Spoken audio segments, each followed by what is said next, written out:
Selamat pagi pemirsa, Assalamualaikum warahmatullahi wabarakatuh. Selamat pagi pemirsa, selamat pagi Andi Kumala. Selamat pagi Philip. Dorong motor pagi-pagi, Cakep. nyari tukang tambal ban. Cakep. Senang sekali apa kabar Indonesia Pagi kembali menyapa pemirsa TV One. Cakep. Weekend kedua ya, hari Minggu ini ya. Senang sekali kalau kita lihat nih Andi Kumala, seger pagi-pagi kita lihat di belakang, latar belakang kita banyak orang lari. Banyak orang Tidak lari. ada yang ditutup-tutupi latar belakang kita pagi ini. Tidak ada yang lari dari kenyataan. Bukan, tidak ada yang lari dari masa lalu. Oh, Masa karena lalu itu kan ada yang sekolah, latar belakang pendidikannya. Jadi nggak ada yang lari, nggak ada yang ditutup-tutupi. iya, kalau ditutup-tutupi kan biasanya emang ada sesuatu gitu, ada yang Sesuatu, janggal. kalau kata lagu begitu kan ya. Jadi kita akan bahas di Apa Kabar Indonesia Pagi hari ini. Ada apa Andi Kumala yang lagi rame? ada 211 anggota DPR RI yang kemudian menyembunyikan riwayat pendidikan mereka. Banyak amat. Itu 211 bukan 212 tapi. Kemudian juga kita akan hadirkan nanti laporan langsung Ya. dari pameran alutsista. Oke, Ini itu mau katanya hari di- ulang tahun TNI. Di Monas, sebenarnya acara dari kemarin ya? Iya. Udah seru ya, udah ramai dan kita juga akan lihat bagaimana acaranya hari ini. Tapi sebelum kita membahas itu semua, kami akan hadirkan beragam informasi menarik pada pagi hari ini sebagai fondasi informasi untuk Anda. Pada pagi hari ini kami buka dengan berita seorang wanita paruh baya yang menangis histeris hingga jatuh pingsan saat mendapati sang ayah tewas mengenaskan di aliran Kali Sentiong, Johar Baru, Jakarta Pusat.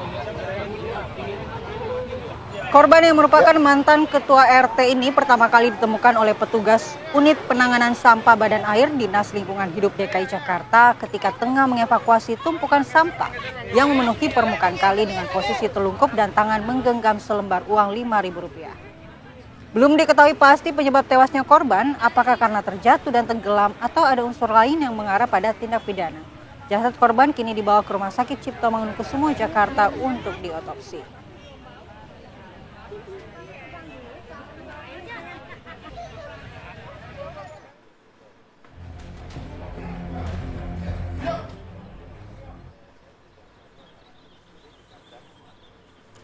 Kita ke kabar berikutnya, polisi menangkap pelaku pembunuhan Muhammad Yusuf, remaja 19 tahun yang ditemukan tewas di sebuah rumah kontrakan di Kalibaru, Cilincing, Jakarta Utara. Pelaku bernama Andi Al-Azhar Sofyan alias Caka ditangkap setelah buron selama 2 pekan di tempat pelariannya di Bengkulu. Polisi juga menyita barang bukti berupa rekaman CCTV, ada pula pisau dan baju yang digunakan pelaku saat mengeksekusi korban. Dari hasil pemeriksaan, hubungan asmara menjadi motif di balik kasus pembunuhan ini dan atas perbuatannya pelaku dijerat pasal 351 junto pasal 338 KUHP dengan ancaman pidana di atas 7 tahun penjara.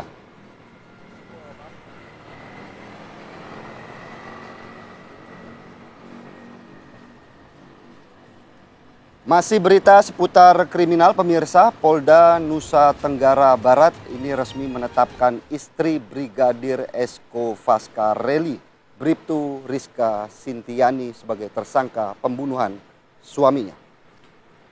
Penetapan status tersangka ini dilakukan setelah Polda Nusa Tenggara Barat melalui Direktorat Kriminal Umum melakukan gelar perkara bersama Polres Lombok Barat. Bersama dengan itu, lebih dari 50 saksi juga telah diperiksa penyidik Direktorat Kriminal UMKM untuk memperkuat penetapan Rizka, istri Brigadir Esko yang juga polisi, sebagai tersangka. Selain itu, 2 anak Brigadir Esko yang sebelumnya bersama ibunya juga telah diamankan orang tua Brigadir Esko di Desa Bonjeruk, Kecamatan Jonggat, Lombok Tengah. Kasus kematian Brigadir Esko sebelumnya menghebohkan publik pemirsa setelah jenazahnya ditemukan di kebun belakang rumahnya di Desa Jembatan Gantung, Lombok Barat. Kondisi korban saat itu telah membusuk dengan leher terikat tali, serta adanya tanda kekerasan di sejumlah bagian tubuh. Awalnya kasus ini diduga sebagai bunuh diri, namun penyidik menemukan banyak kejanggalan sehingga arah penyidikan berubah menjadi dugaan pembunuhan. Meski telah menetapkan tersangka, hingga kini polisi belum membuka motif di balik pembunuhan sadis tersebut. Ini kemarin yang sempat disoroti juga karena dianggap agak lama pengungkapannya, ternyata istri sendiri pelakunya.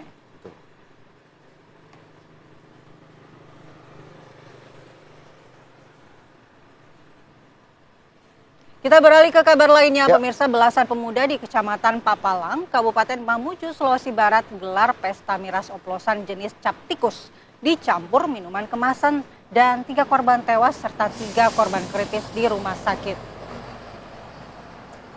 Setelah sempat menggelar pesta miras oplosan, ini belasan pemuda di Desa Papalang, Kecamatan Papalang, Kabupaten Mamuju, kemudian langsung menderita sesak nafas. Sebanyak 6 orang sempat dilarikan ke rumah sakit terdekat. 3 orang korban setelah sempat dirawat ini tewas di rumah sakit. Sementara 3 orang lainnya menjadi korban miras oplosan kini masih dirawat di rumah sakit dan 1 orang korban kini telah dirujuk ke rumah sakit yang ada di kota Mamuju. Polisi saat ini sudah mendatangi TKP miras oplosan tersebut dan telah melakukan penyelidikan di mana polisi juga kini sudah mengamankan sampel miras oplosan yang diminum oleh para korban.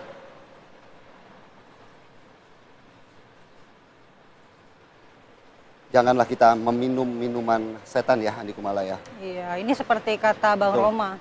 Kalau kita minum Miras. minuman setan, setan minum apa nanti kita bingung. Ya Ya kan? juga ya.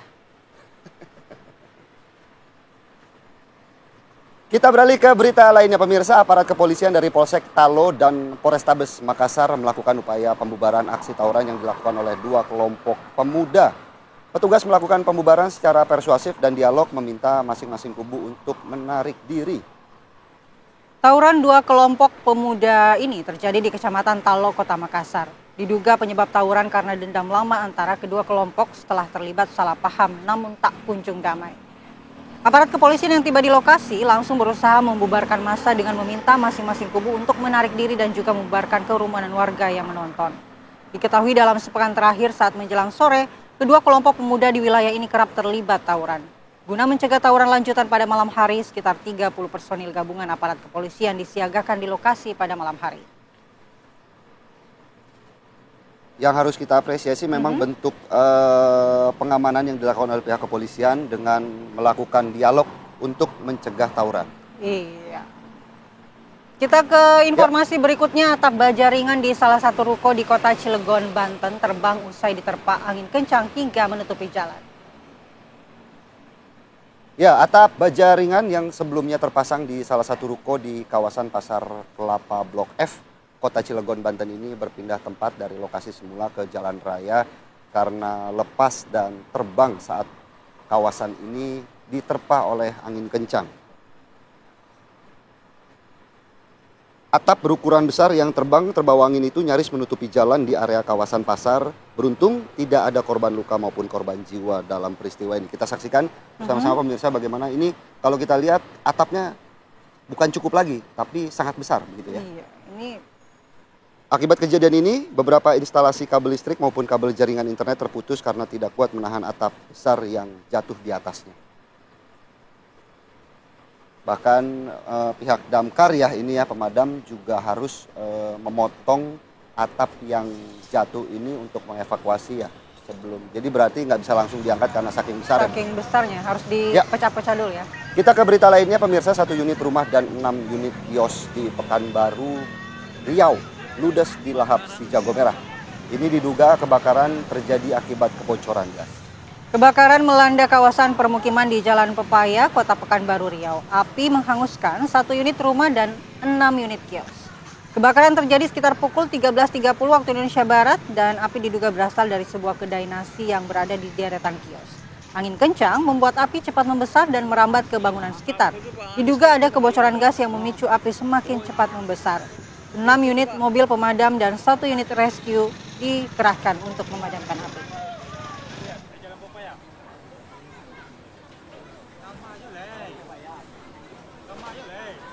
Kita bergeser ke Larantuka, NTT, pemirsa. Gunung Lewotobi laki-laki di Pulau Flores mengalami erupsi terus-menerus sejak semalam hingga Sabtu siang.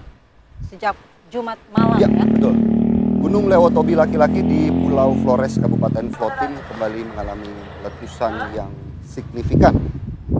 Data pos pengamatan Lewotobi laki-laki di Desa Pulu Lera merekam erupsi berlangsung terus-menerus sejak Jumat malam hingga Sabtu siang. Erupsi Gunung Lewotobi memuntahkan material abu vulkanik setinggi 800 meter hingga 6 km ke arah barat dan barat laut. Aktivitas penerbangan di Bandara Frans Seda Maumere juga ditutup untuk sementara waktu. Jadi untuk pemirsa yang mungkin ingin melalui Bandara Maumere harus berhati-hati ya. dengan Biasanya juga kondisi di sana. ditutup sementara kalau sedang ada erupsi. Ya. Ya pemirsa, apa kabar Indonesia Pagi akan kembali di segmen selanjutnya. Kami akan hadirkan informasi menarik, salah satunya ini.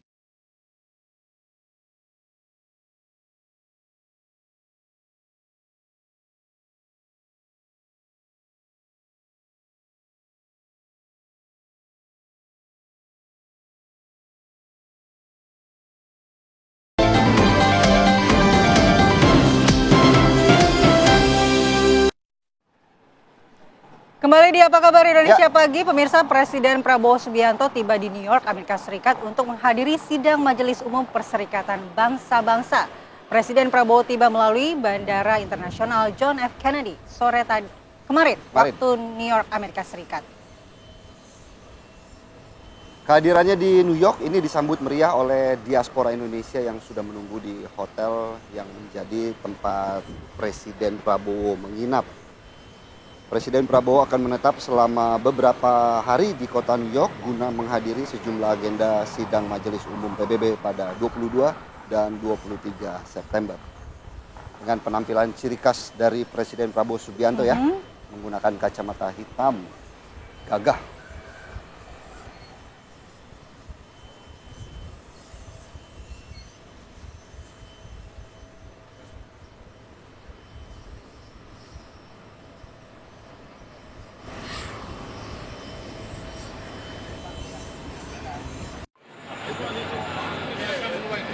Video lu kan?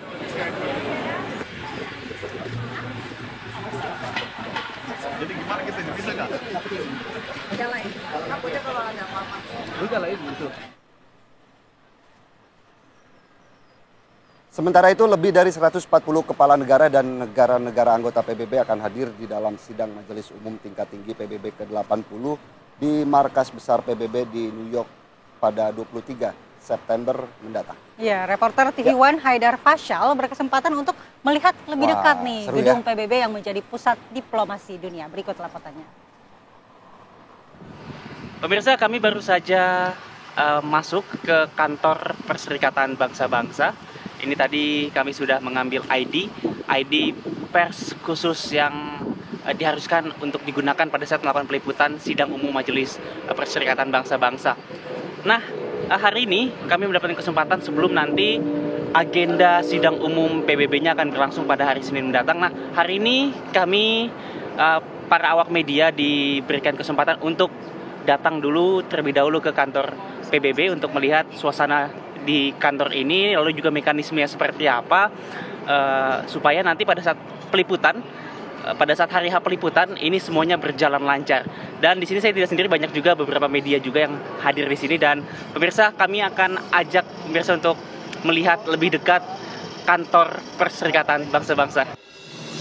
Tema pertemuan PBB tahun ini adalah lebih baik bersama 80 tahun dan lebih untuk perdamaian, pembangunan, dan hak asasi manusia.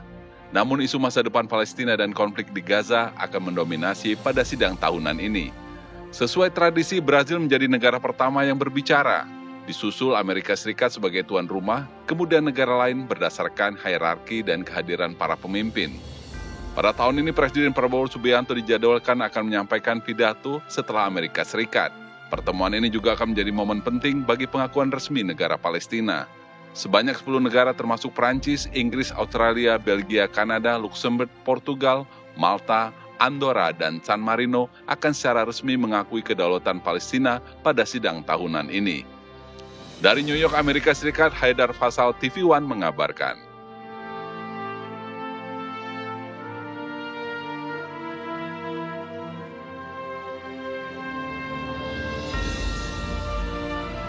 Ya, Adi Kumala, jangan iri ngelihat Haidar Fasyal dong. Karena di sana kalau pagi susah nyari nasi uduk sama lontong sayur. Jadi harusnya Fasyal yang iri sama kita ya.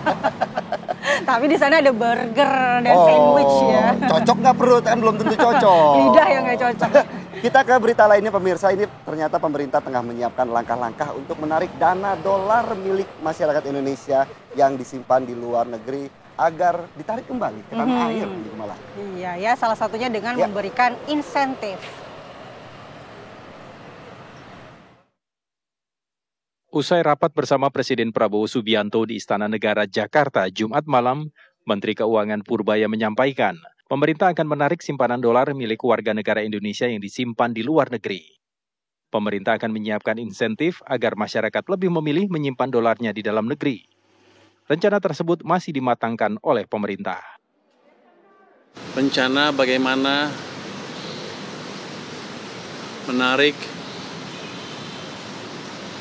uang dolar yang orang Indonesia suka taruh di luar balik ke sini, tapi masih belum matang, masih kita matangkan lagi. Tapi kalau saya lihat rencananya cukup bagus sekali, jadi kemungkinan bisa dijalankan dalam waktu mungkin 1 bulan ke depan. Itu utamanya. Kira-kira akan ada insentif di mana orang Indonesia lebih suka naruh uang dolar di sini dibanding di luar. Saya baru tahu juga bahwa ternyata setiap bulan banyak juga yang kirim ke luar negeri orang Indonesia. Uangnya utamanya ke beberapa negara di kawasan sini. Jadi kita akan menjaga itu dengan memberikan insentif yang menarik sehingga mereka nggak usah capek-capek kirim dolarnya keluar. Itu utamanya. Menurut Menteri Keuangan, langkah pemerintah agar masyarakat Indonesia menyimpan uang dolarnya di dalam negeri bisa menguatkan cadangan devisa nasional. Selain itu, kebutuhan dolar untuk proyek hilirisasi juga bisa terpenuhi dari dalam negeri. Dari Jakarta, Fatimah Albar, Teddy Suhendi, TV One mengabarkan. Nah, Philip harus menarik nih dolar-dolarnya di luar negeri. Kan Saya celengannya celengan ayam. Saya celengan ayam. Bukan di Swiss ya. Oke pemirsa, kita beralih ke kabar lain. Kalau tadi kita harus menarik dolar di luar negeri agar bisa mendukung, mensupport pemerintah. Jangan kayak gini, malah mau ngerampok kan akhirnya minta maaf juga. Oh, yang lagi viral nih ya di Gorontalo. Ada apa sih nih Kumala? Iya, viral di media sosial video anggota DPRD Provinsi Gorontalo Wahyudin Moridu menyampaikan dengan lantang jika dirinya sedang menggunakan dan merampok uang negara saat menuju Makassar, Sulawesi Selatan. Nah, usai videonya viral, ini Wahyudin kemudian menyampaikan permohonan maaf. Sementara itu PDIP langsung memecat kadernya, Wahyudin Moridu.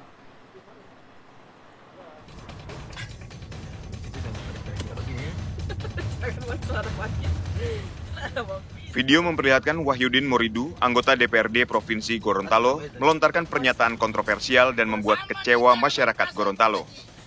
Wahyudin Moridu menyampaikan dengan lantang, dirinya sedang menggunakan dan merampok uang negara saat dalam perjalanan menuju Makassar, Sulawesi Selatan. Kita rampok aja uang negara ini kan. Kita habiskan aja. Biar negara ini makin miskin.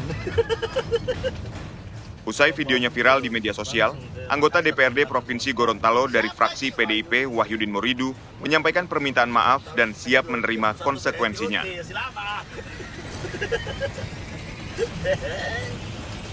Saya Wahyudin Moridu, anggota DPRD Provinsi Gorontalo. Bersama ini, saya didampingi oleh istri saya, Megawati Nusi. Dengan ini atas nama pribadi dan keluarga, saya memohonkan maaf atas video yang telah diviralkan di media TikTok beberapa waktu lalu. Sesungguhnya, Bapak dan Ibu sekalian, saya tidak berniat untuk melecehkan ataupun menyinggung perasaan masyarakat Gorontalo yang saya wakili. Semua ini murni kesalahan saya, Bapak dan Ibu sekalian, dan atas kejadian ini dari hati yang paling dalam, saya mohonkan maaf kepada Bapak dan Ibu sekalian. Sementara itu menanggapi video salah satu kadernya yang viral di media sosial, PDI Perjuangan langsung memecat Wahyudin Moridu. Juru bicara PDIP Guntur Romli juga menyampaikan permintaan maaf kepada masyarakat. Kami memohon maaf atas kelakuan kader kami itu. Dan secara cepat kami sudah melakukan evaluasi, khususnya DPD PDI Perjuangan di Gorontalo, bahwa tindakan Wahyudin Moridu tidak bisa dibela, tidak bisa dimaafkan, tidak bisa dimaklumi, yang merupakan pelanggaran sangat berat. Secara de jure, PDI Perjuangan sudah memecat Wahyudin Moridu.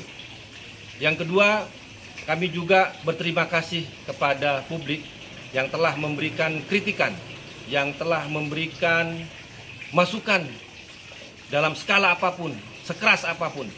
Karena bagi kami, wakil rakyat, pejabat memang harus terus diawasi, harus terus dikritisi, harus terus disadarkan bahwa mereka hidup dari gaji rakyat. PDIP menegaskan, langkah serupa akan diambil terhadap seluruh kadernya yang melanggar disiplin dan etika organisasi. Dari Jakarta dan Gorontalo, Kadek Sugiyarta, TV One, mengabarkan. Harta, tahta, wanita. Ingat, 3 cobaan tuh Andi Kumala. Iya, itu telunjuknya berbalik ke Anda ya. Kayak gini. Harta, Tiganya kan.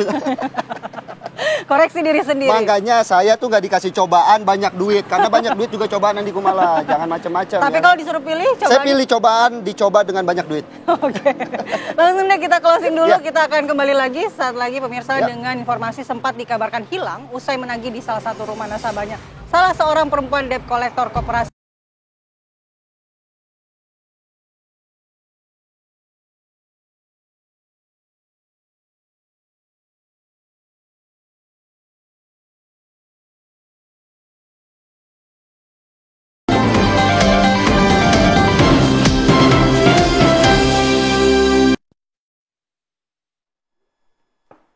Kembali di Apa Kabar Indonesia Pagi, pemirsa, sebuah kendaraan minibus terlibat kecelakaan tunggal di Desa Padalarang, Kabupaten Bandung Barat, Jawa Barat pada Sabtu malam.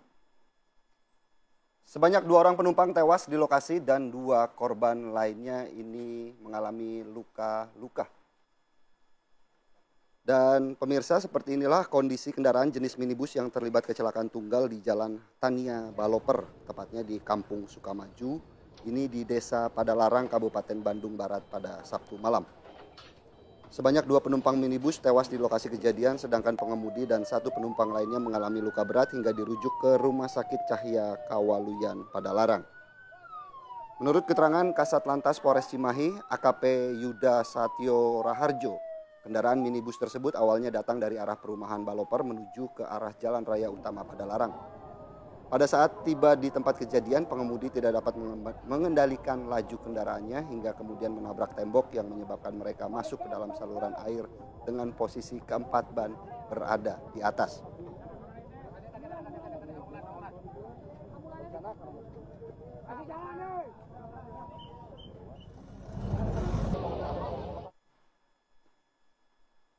Kita ke berita selanjutnya, pemirsa. Diduga tersenggol truk molen, seorang pengendara sepeda motor tewas setelah terlindas dan terseret sejauh 10 meter di Jalan Ahmad Yani, Kota Bandung, Jawa Barat.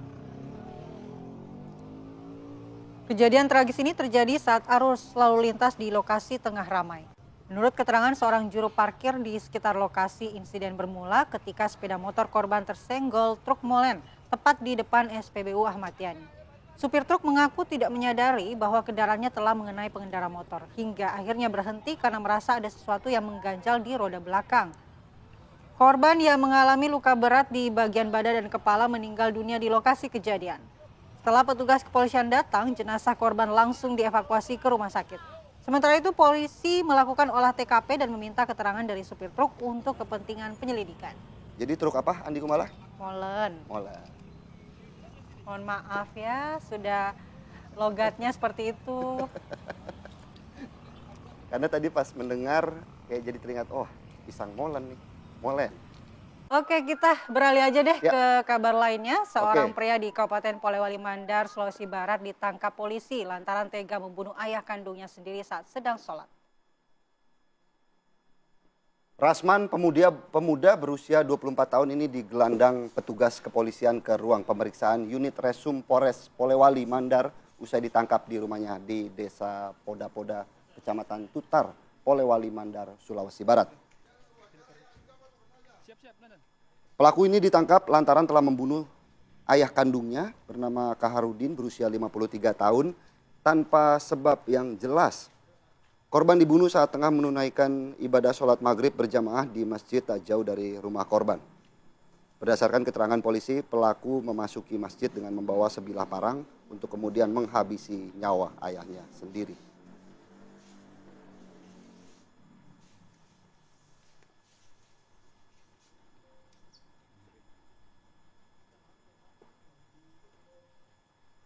Kita ke berita selanjutnya, pemirsa. Sempat dikabarkan hilang usai menagih di salah satu rumah nasabahnya. Salah seorang perempuan debt collector koperasi di Kabupaten Pasangkayu, Sulawesi Barat justru ditemukan tewas di dalam kebun kelapa Korban ditemukan warga tergeletak di sebuah kebun kelapa dalam kondisi sudah tidak bernyawa. Setelah dilakukan olah TKP, korban langsung dibawa ke rumah sakit untuk dilakukan otopsi dan polisi masih melakukan pemeriksaan terhadap suami nasabah yang dikabarkan pergi dengan korban. Ini mencurigakan karena pada saat itu juga katanya ada bukti chat korban dengan atasannya yang mengatakan bahwa dia dibonceng oleh suami yang orang ditagih ini ke dalam kebun yang nggak ada rumah. Memang dari awal sudah dicurigai begitu ya? Kita akan mendalami kasus ini bersama dengan Kasat Reskrim Polres Pasangkayu AKP Ruli Marwan. Selamat pagi Pak Kasat Reskrim. Selamat pagi Pak Kasat Reskrim.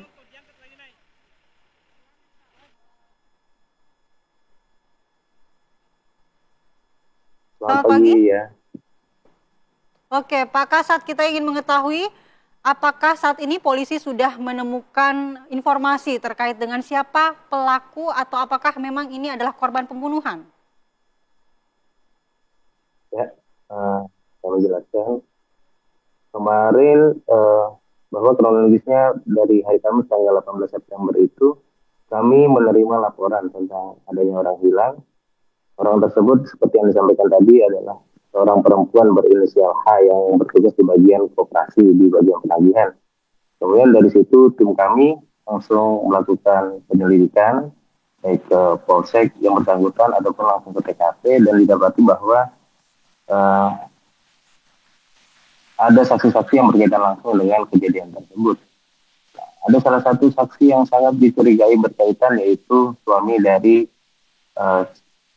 si nasabah yang didatangi oleh korban.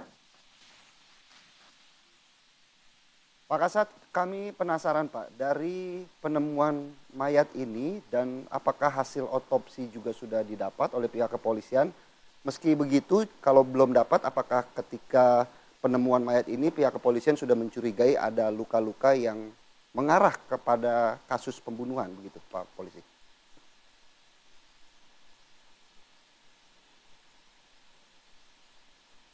Kalau otopsi kemarin malam sudah kami laksanakan, namun untuk hasilnya belum keluar. Cuma kalau kita lihat dari chat yang dikirimkan oleh korban kepada teman-temannya, kemungkinan ada terjadi peristiwa pembunuhan. Baik, Pak Kasat, lalu bagaimana sebenarnya kronologinya sampai korban ini kemudian ditemukan oleh kepolisian? Apakah dilaporkan oleh warga yang menemukan atau ada keluarganya yang melaporkan kehilangan dari korban ini? Ya, seperti yang saya jelaskan tadi bahwa sebelumnya pada hari Kamis itu memang ada laporan kehilangan terhadap saudari H ini.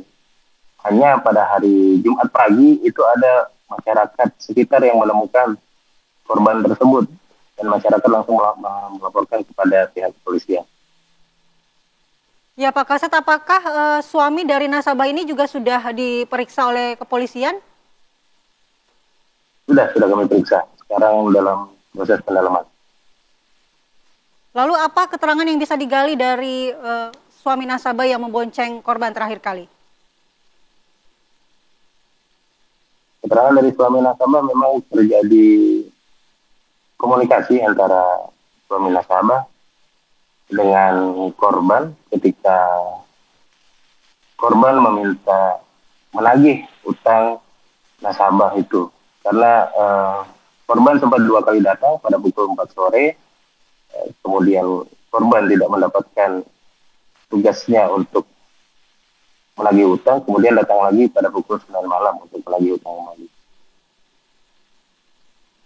Baik, terima kasih Pak Kasat Reskrim Polres Pasangkayu AKP Ruli Marwan sudah bergabung bersama kami di Apa Kabar Indonesia Pagi. Tentunya kami berharap juga pihak kepolisian bisa segera dengan cepat mengungkap kasus pembunuhan ini.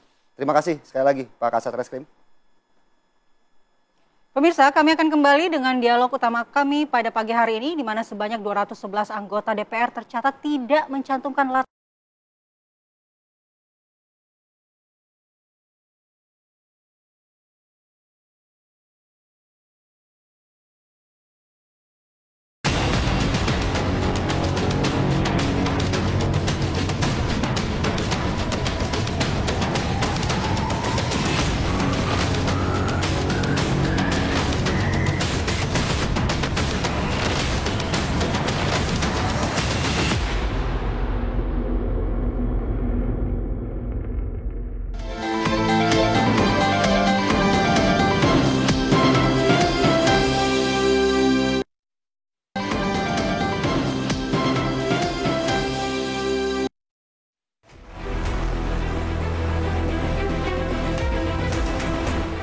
Sebanyak 211 anggota DPR tercatat tidak mencantumkan latar belakang pendidikan saat mendaftar ke Komisi Pemilihan Umum.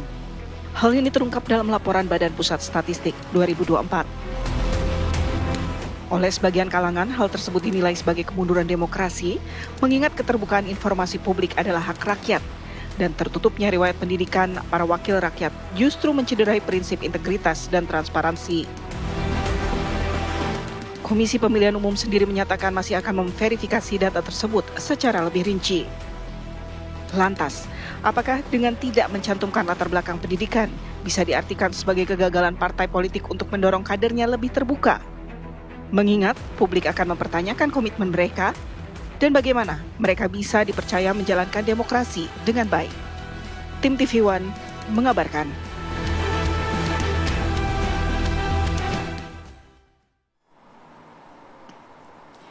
Kembali di Apa Kabar Indonesia Pagi, kita akan dialog terkait dengan 211 anggota DPR RI yang ternyata tidak mengungkap riwayat pendidikannya ke publik karena ada opsi dari KPU pada saat pendaftaran ya. Apa sih yang kamu sembunyikan? Sebenarnya kan kalau disembunyikan itu kan ini kan menjadi dilema, menjadi suatu permasalahan yang mana memang disembunyikan itu karena ditawarkan pilihan sebelumnya oleh KPU. Iya, di mana mereka boleh saja mempublikasikan latar belakang pendidikannya. Nah, kemudian masyarakat kini mempertanyakan bagaimana transparansi dan moral dari para pemimpin elit kita. Betul sekali. Ya? Langsung kita akan bahas dengan narasumber yang sudah hadir di studio maupun sambungan Zoom.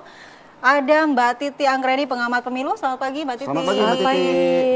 Kemudian ada juga Mas Heri Medrova, analis politik CISA. Selamat pagi, Mas Heri. Kemudian sudah bergabung juga melalui Zoom Ahmad Doli Kurnia, anggota DPR RI. Selamat pagi, Bang Doli. Selamat pagi, Bang Doli. Selamat pagi. Assalamualaikum warahmatullahi wabarakatuh. Waalaikumsalam. Saya yakin Bang Doli ini bukan salah satu dari orang-orang yang menyembunyikan latar belakangnya. Karena dia udah S1, S2, S3 ya. Oke, tapi menyikapi ini seperti apa tanggapan dari Bang Doli? Saya belum tahu persis ya sebetulnya ada 211 itu apa yang kemudian dipersoalkan dengan tidak diketahuinya ya latar belakang pendidikan. Saya juga tidak tahu apakah saya masuk dari 211 itu atau tidak karena saya saya S1, S2, S3 nggak berhenti ya. Jadi lulus SMA langsung S1, selesai S1 langsung S2 dan kemudian langsung S3 lagi dan kemudian baru selesai sekolah. Dan saya memang selalu termasuk orang yang tidak pernah juga mau memberitahukan juga tentang saya udah sampai S3. Saya nggak pernah pakai gelar saya juga karena menurut saya ya gelar atau title itu ya cukup kita yang tahu dan orang tahu kapasitas kita saja. Kapasitas kita itu muncul karena memang latar belakang yang mungkin membentuk kita termasuk belajar formal, belajar informal gitu. Dan kemudian itu yang juga akan mempengaruhi attitude dan pikiran serta pandangan-pandangan kita gitu. Nah, sementara kan kalau untuk syarat untuk menjadi anggota DPR itu kan sudah diatur ya, minimal SMA. Jadi saya yakin sebetulnya dengan proses seleksi yang dilakukan mulai dari pendaftaran di partai juga pasti sudah memverifikasi sejak awal bahwa mereka itu lulus minimal SMA gitu, SMA. Terus kemudian di KPU juga seperti itu. Nah, jadi mungkin saya perlu mendapatkan informasi detail ya, apa yang kemudian dipersoalkan soal nama-nama 211 itu apa saja yang kemudian yang perlu kita ketahui dari latar belakang pendidikan selain syarat minimal tadi SMA, lulus SMA itu. Iya. Mungkin Bang Doli, tapi kan kemudian masyarakat kini mulai bertanya-tanya apakah mereka juga sudah melakukan pemilihan yang tepat terkait juga bagaimana mereka memilih para anggota DPR RI saat ini dan mungkin masyarakat juga menuntut transparansi dan kalaupun dari 211 mereka yang belum menyerahkan latar belakang pendidikan, apakah kemudian Bang Doli melihat ini suatu urgensi, ada dorongan begitu untuk kemudian membuka mereka dari 211 orang ini yang belum memiliki latar belakang atau mungkin belum melaporkannya untuk kemudian ikut mendorong melaporkan latar belakang pendidikannya begitu Bang Doli? Nah, kalau sekarang dan ke depan ya saya kira memang perlu ya. Kemarin kan kita juga ada soal tuh ketika KPU menerbitkan keputusan KPU yang berkaitan dengan soal bahwa nanti calon presiden dan wakil presiden tidak perlu diakses terlalu detail data-data pribadinya gitu. Dan waktu itu saya mengatakan bahwa pertama tidak ada urgensinya. Kenapa sekarang baru tiba-tiba diterbitkan keputusan seperti itu, peraturan seperti itu, sementara pilpresnya masih akan datang.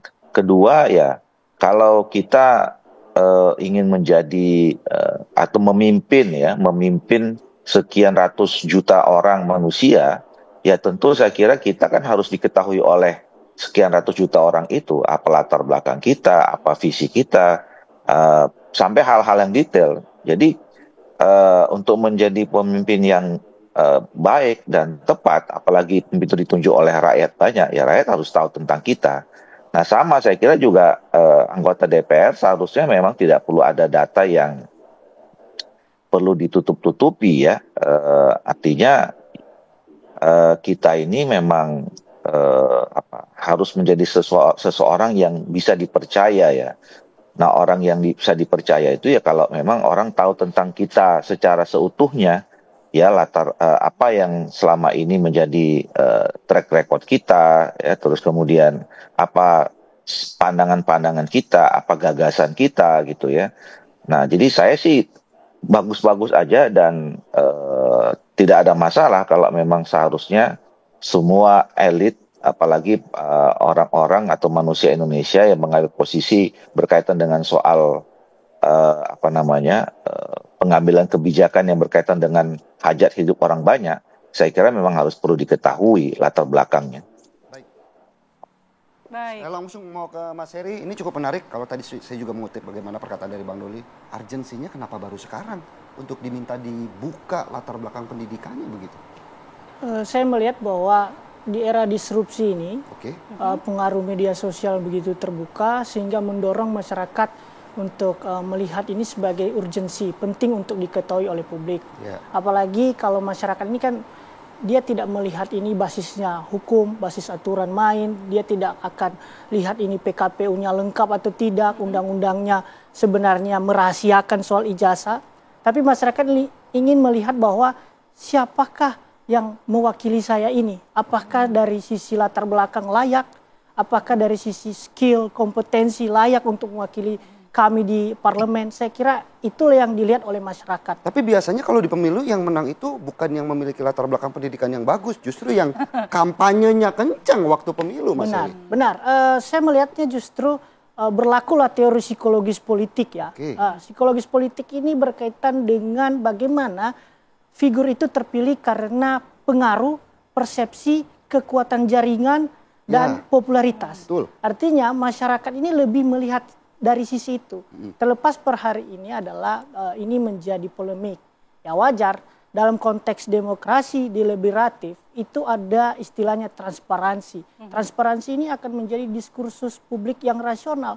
Jadi ketika ijazah ini menjadi isu yang cukup penting, wajar. Inilah era demokrasi. Yang saya kaitkan bahwa ini konteks tren yang begitu luar biasa ya. Apalagi belakangan ini kita sangat melihat fenomena politik yang kaitan dengan ijazah ini. Ada isu-isu ijazah palsu atau tidak. Ya, selalu dituntut keterbukaan. Akhirnya saya kira anggota DPR RI dalam hal ini 211 orang ini juga harus terbuka soal pendidikannya. Nah, terkait dengan harus terbuka itu, apakah regulasinya memang seperti itu, Mbak Titi? Iya, ini sebenarnya dari aspek kepemiluan bukan hal baru. Jadi dari pemilu 2024 berjalan, sudah banyak yang mempersoalkan karena riwayat pendidikan itu sebenarnya termuat di dalam dokumen kurikulum vitae, daftar riwayat hidup begitu ya.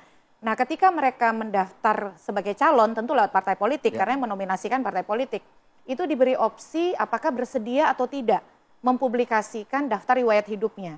Di dalam daftar riwayat hidup itu ada informasi yang komprehensif, kapan mereka lahir, ini penting dibuka kapan mereka lahir karena syarat untuk menjadi caleg usianya 21 tahun. Lalu juga mereka pendidikannya apa? Karena syarat untuk menjadi anggota DPR atau DPRD minimal kan SMA. Artinya data itu ada, hanya tinggal pilihannya mau dibuka atau boleh, kan begitu? Betul. Jadi pertanyaannya adalah satu, seberapa jauh KPU ini mendorong para kandidat ini paham, tahu, sadar dari pilihan-pilihan yang mereka buat. Karena dari beberapa obrolan dengan para caleg, misalnya yang saya bilang ke satu partai, kenapa kok tidak bersedia dibuka? Karena sebenarnya kita bisa mengecek mereka bersedia atau tidak. Jadi ketika diklik gambar partai, kemudian caleg itu ada informasi yang bersangkutan tidak bersedia membuka data dirinya. Jadi ketika saya tanyakan, kenapa tidak dibuka? Jawabannya adalah saya tidak tahu bahwa itu ada pilihan bersedia atau tidak, dan ternyata yang mengerjakan dokumentasi persyaratan itu adalah stafnya. Kan biasa di kita ya, persyaratan-persyaratan itu dikerjakan orang lain, tinggal tanda tangan begitu ya. Nah soal syarat ijazah ini sebenarnya kalau dari sisi SMA bisa dipastikan secara formal semua ini SMA anggota DPR. Tetapi bukan soal SMA atau tidaknya. Satu, ada kejadian di pilkada ternyata pilkada harus diulang karena ijazahnya bodong. Berarti kan karena sepanjang sejarah syarat pendidikan adalah persyaratan formal untuk menjadi kandidat, maka mau tidak mau dia harus dibuka. Karena ternyata dalam praktik pemilu kita ada saja yang menggunakan yang bodong-bodong tadi. Nah yang kedua, problem terbesar kita adalah soal paradigma komitmen keberpihakan pada keterbukaan dan akuntabilitas. Bagi saya seorang caleg yang tidak mau membuka daftar riwayat hidupnya, dari sisi integritas bermasalah. Ya ngapain mau dipilih kalau nggak mau ngasih tahu latar belakang ya? Kan dari seperti membeli kucing dalam karung ya Mbak ya? Betul, dari sana saja kita patut mewaspadai mereka yang tidak mau membuka rekam jejaknya, bisa jadi dalam proses kerjanya juga mereplikasi dan menduplikasi perilaku yang sama. Karena yang ditutup itu sebenarnya bukan hanya soal riwayat pendidikan, di dalam dokumen daftar riwayat hidup itu ada soal pengalaman organisasi. Ini penting loh untuk melihat misalnya benturan kepentingan atau profesi dia sebelumnya. Berarti tidak ada kesinambungan antara pendidikan dan juga jiwa kepemimpinan dong? Bukan hanya jiwa kepemimpinan, tapi juga misalnya kita bisa melihat benturan kepentingan itu bukan hanya soal apakah dia keluarga ataukah dia kerabat. Kadang-kadang terbangun semangat korsa atau benturan kepentingan karena profesi yang sama, bekerja di tempat yang sama, sekolah di tempat yang sama. Kita kadang-kadang sama-sama tahu ya, favoritisme itu bisa muncul karena pertemuan-pertemuan yang sama. Dokumen riwayat hidup yang dibuka akan membantu kita mengenali, oh ternyata kenapa sih ini orang terlalu membela misalnya, ternyata satu angkatan. Apakah angkatan di sekolah, ataukah angkatan misalnya di sekolah kedinasan, itu bisa mempengaruhi benturan kepentingan dari seseorang. Semakin terbuka, maka semakin baik kita bisa mencegah benturan kepentingan dan juga politisasi jabatan pada posisi-posisi publik seperti anggota dewan. Tapi kalau anggota dewannya bilang kan dikasih choice begitu, jadi kita memilih. Kalau nggak ada choice-nya kan mungkin semuanya dibuka. Betul, itu satu sisi dan kita mengecam itu ya seharusnya dan tidak dilakukan itu. Kalau rekam medik oke lah ya, tetapi ini kan persyaratan mendasar yang publik perlu tahu. Yang kedua, yang problem itu tadi lagi-lagi paradigma komitmen dan keberpihakan si anggota dewan sendiri. Dia kan ingin menjadi pejabat publik. Kalau tidak mau menjadi milik publik, ya tidak usah menjadi pejabat publik, jadi orang seperti saya saja begitu ya. Nah, karena mereka bekerja di ruang publik, pembuatan kebijakan publik, mengelola anggaran, hal-hal yang bisa mengarah kepada benturan kepentingan, penyalahgunaan, itu kan harus dicegah. Nah, Mas Heri mungkin sedikit saja. Kalau tadi juga saya sudah bilang bahwa tidak ada kesinambungan antara pendidikan dan juga belum tentu dengan pendidikan yang tinggi bisa mungkin lebih dekat dengan masyarakat, bisa berorganisasi lebih baik, bisa memimpin masyarakat dengan lebih baik. Bagaimana mungkin kemudian tanggapannya? Ya, ini sejalan dengan perspektifnya Weber ya, bahwa karisma itu lebih penting daripada transparansi yang total mengenai ijazah atau pendidikan. Jadi konteksnya bahwa keterpilihan seseorang, figur menjadi misalnya pejabat publik, itu lebih dilihat dari seperti tadi saya sampaikan, ada faktor popularisme, ada faktor konektivitas, ada kepentingan, ada jaringan, dan termasuk karismanya. Terlambat nggak berarti kalau kemudian sekarang mempermasalahkan kok pendidikannya nggak kelihatan nih, belum dibuka begitu? Ya, saya rasa menurut saya kemarin sudah didorong ya oleh beberapa kalangan ya, dan kalaupun sekarang digaungkan kembali tidak terlambat menurut saya, karena memang harus dicek juga ini relevansinya dengan Undang-Undang Keterbukaan Publik yang jelas mengatakan bahwa soal ijazah ini adalah dokumen yang harus disimpan dengan baik. Artinya tidak terlalu terekspos hanya untuk kepentingan tertentu. Dan lagi pula per hari ini kan KPU dalam hal sebagai penyelenggara harus mendorong undang-undang itu harus direvisi. Karena acuan KPU pasti ke aturan main. Baik, terkait dengan aturan. Tadi juga saya penasaran apakah memang karisma ini cukup untuk modal untuk menjadi anggota dewan. Jangan sampai karena pendidikan yang tidak mumpuni jadinya seperti salah satu oknum di Gorontalo nih, mau merampok negara padahal sudah duduk sebagai anggota dewan. Kita akan bahas, tapi kita jeda terlebih dahulu pemirsa, tetaplah di Apakah.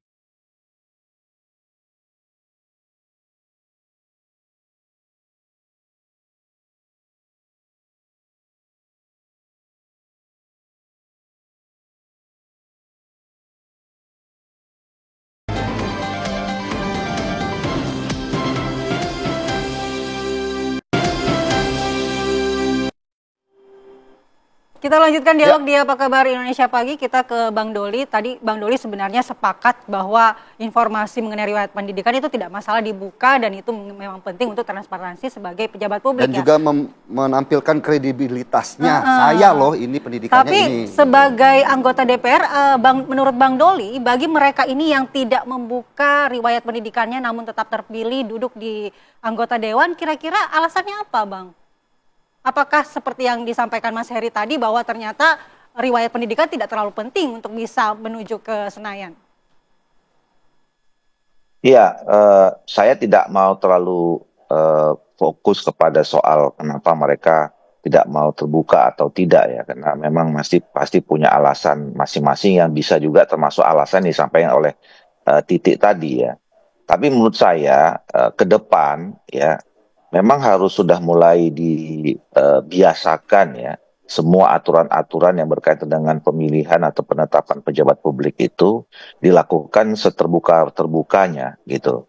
Nah apalagi kan kita belajar ya dari kejadian beberapa atau dinamika yang terjadi belakangan ini, itu kan seolah-olah memang menunjukkan adanya diskoneksitas ya, adanya jarak antara rakyat dengan institusi-institusi yang mereka pilih atau mereka tetapkan. Nah seharusnya memang ke depan itu institusi-institusi ya, pemimpin, wakil rakyat gitu ya, itu dari proses awalnya memang harus diberi kesempatan ya rakyat atau masyarakat untuk mengetahui seterang benderangnya nih siapa yang mereka akan tunjuk sebagai wakil atau pemimpinnya. Jadi kalaupun saya memang terus terang saja saya baru tahu juga itu ada soal pilihan bisa diakses atau tidak diakses. Nah harusnya nanti KPU ke depan nggak ada lagi soal pilihan itu, begitu ada anggota atau anggota masyarakat yang ingin berpartisipasi menjadi anggota DPR atau menjadi kepala daerah atau even menjadi calon presiden, ya dia harus memang mengikhlaskan dirinya untuk bisa diketahui secara publik. Walaupun ya menurut saya memang kalau kita kaitkan dengan soal latar belakang pendidikan, karena latar belakang pendidikan ini juga menjadi hanya salah satu saja sebetulnya ya. Karena kadang-kadang orang yang bersekolah atau belajar secara formal tinggi jenjangnya ya belum tentu juga bisa memenuhi harapan atau ekspektasi masyarakat gitu. Nah sebaliknya ada juga orang-orang yang mungkin sekolahnya tidak terlalu tinggi dibandingkan dengan yang lain. Cuman karena mungkin punya track record, jejak pengalaman di bidang yang lain ya, mungkin juga kadang-kadang orang itu bisa menyelesaikan atau bisa sesuai dengan ekspektasi masyarakat.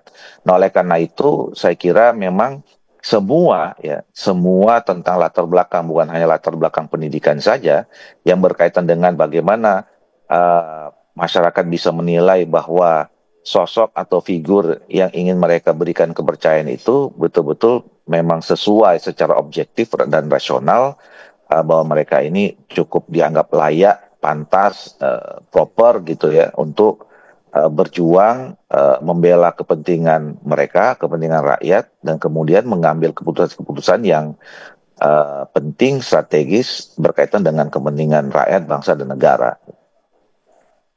Baik, Jadi menurut Bang Doli artinya pendidikan yang tinggi ataupun juga mereka yang mungkin memiliki koneksi untuk bisa duduk di, kalau kata Andi Kumala, di Senayan begitu ya, untuk sampai ke Senayan, belum tentu juga bisa mempengaruhi kebijakan-kebijakan yang diambil begitu ya. Artinya apakah kebijakan itu kemudian pro terhadap masyarakat begitu ya Bang Doli ya? Iya, artinya nggak bisa dinilai dari salah satu aspek soal pendidikan saja. Jadi semua hal ya. Jadi kalau kita mau jadi public figure ya, atau orang yang diberi harapan gitu untuk bisa membantu menyelesaikan masyarakat, apalagi menduduki jabatan posisi pengambilan keputusan ya, kebijakan publik, ya itu harus dilihat dari berbagai latar belakang. Ya, bukan hanya pendidikan, tadi misalnya tentang pengalaman selama ini dia berada di mana ya, beraktivitas di mana. Kalau dia selama ini aktif di organisasi apa. Kalau sebelumnya dia bekerja di mana. Terus kemudian juga kalau punya keluarga asal usul silsilahnya itu dari mana gitu. Jadi semua aspek saya kira memang harus diketahui gitu. Jadi saya bukan soal mau fokus kepada soal latar belakang pendidikan atau tidak, latar belakang penting atau tidak penting. Tapi itu hanya salah satu saja gitu ya. Harus ditambah diketahui juga aspek-aspek yang lain yang berkaitan dengan semua orang bisa menilai bahwa tokoh atau orang yang kemudian ingin bersedia mengabdikan dirinya untuk kepentingan rakyat dan bangsa harus melalui penilaian masyarakat, melalui publik.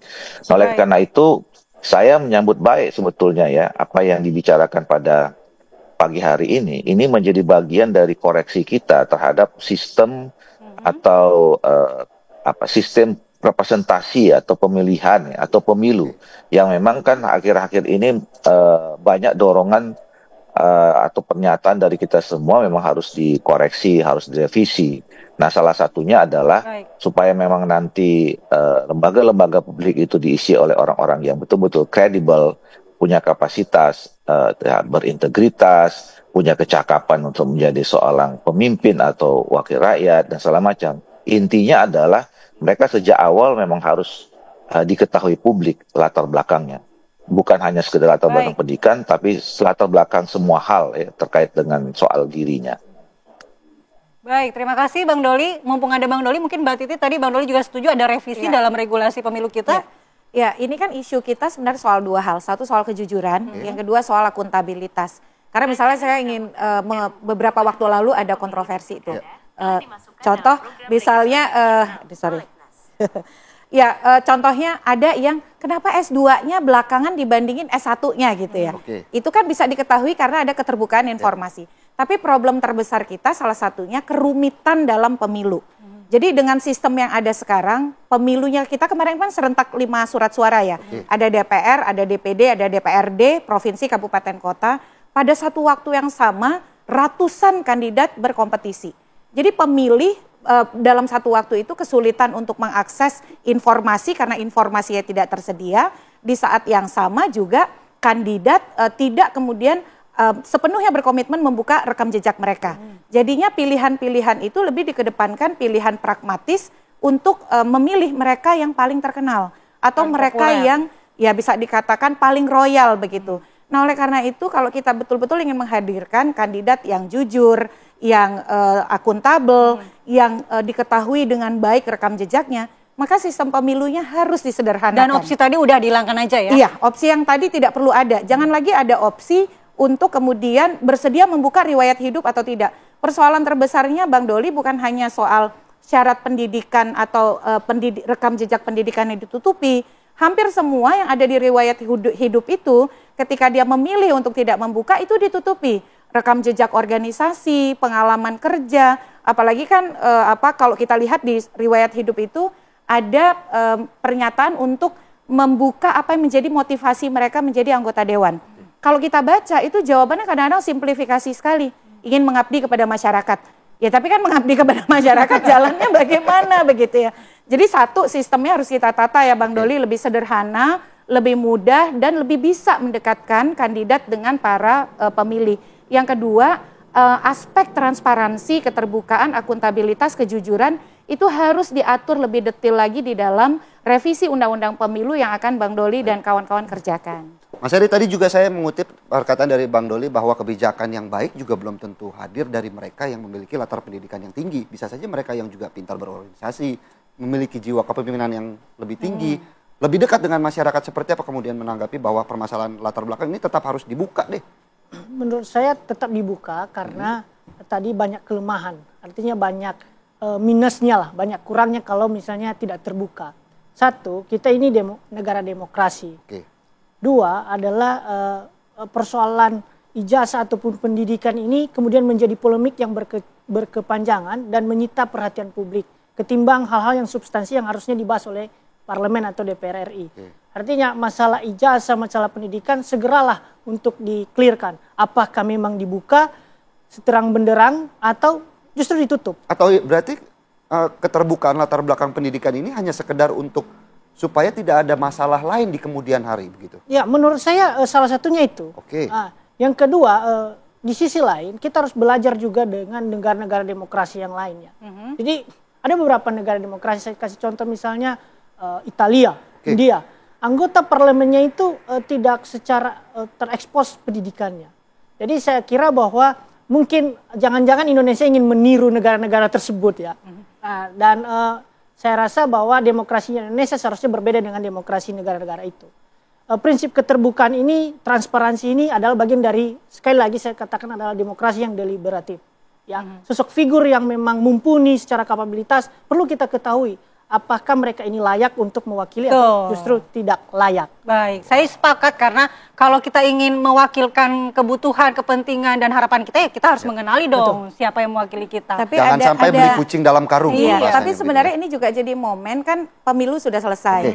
Bang Doli dan kawan-kawan di parlemen berbenah, karena kalau kita lihat situs DPR, tidak semua juga riwayat hidup, rekam jejak anggota parlemen itu dibuka. Nah, jadi sekarang waktunya ya. Ya, sekarang waktunya. Latar belakang pendidikan. Ya bukan mengupload ijazah juga ya, latar belakang pendidikan dia sekolah. Mungkin hanya mencantumkan saja bagaimana sekolahnya, stratanya. Riwayat organisasi, riwayat pekerjaan, apa yang menjadi motivasi mereka untuk duduk di parlemen. Sudah saatnya sekarang dibuka seterang benderang mungkin ke publik. Terima kasih Mbak Titi, Mas Heri dan juga Bang Doli sudah bergabung bersama kami di Apa Kabar Indonesia pagi hari ini. Menarik ya. Yang penting terbuka, dicantumin semuanya. Nanti aku kasih tahu ya riwayat pendidikan kamu. Riwayat pendidikan yang penting bisa, jangan sampai mantan-mantan yang dibuka. Begitu ya. Pemirsa Apa Kabar Indonesia pagi akan kembali saat lagi dengan informasi yang tidak kalah menarik. Ada pameran alutsista.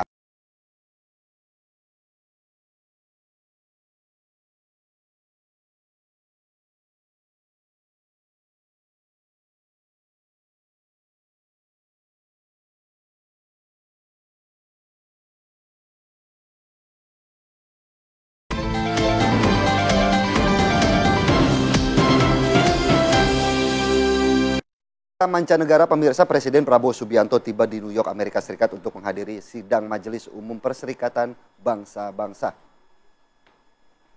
Presiden Prabowo tiba melalui Bandara Internasional John F. Kennedy sore kemarin waktu New York, Amerika Serikat. Kehadirannya di New York disambut meriah oleh diaspora Indonesia yang sudah menunggu di hotel tempat Presiden Prabowo menginap. Kita saksikan ya pemirsa bagaimana Presiden Prabowo Subianto ini ketika kemarin sore ya tiba di sana di New York.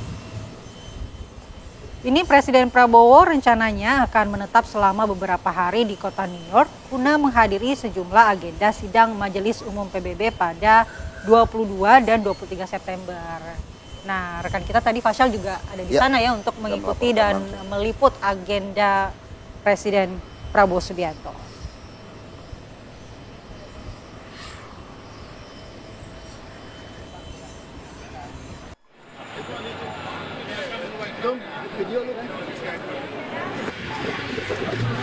Ya pemirsa, kita ke kan jadi tabrakan.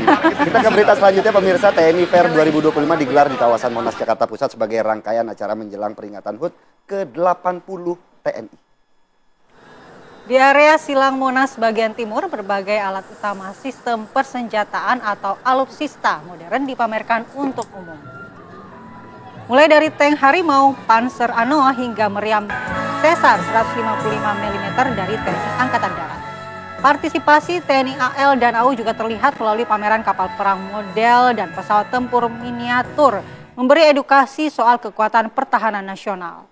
Sejumlah fasilitas juga disediakan seperti layanan pengobatan gratis di rumah sakit lapangan, dapur lapangan, dengan makanan untuk pengunjung, stand rekrutmen dan edukasi akademi militer, serta stand Museum Nasution. Pameran alutsista dari 3 mantra TNI ini menjadi daya tarik utama bagi masyarakat yang hadir. Hadir nih, kayaknya seru ya. Di Kumala gimana nih, habis dari sini kita ke sana? Boleh, saudaranya pameran alutsista apa? Apa? Pameran Aluts Brother. Dengan begini cocok mendapatkan kenaikan pangkat, Andi Kumalan ya. Kenaikan pangkat anumerta setelah ini ya. Ya Allah. Parah banget sih. Baik, pemirsa, kita mau jalan-jalan ke Monas untuk melihat pameran alutsista. Jadi kami pamit undur diri dulu. Saya Andi Kumala. Saya Phil Pusionaso. Terima kasih, sampai jumpa. Sampai jumpa.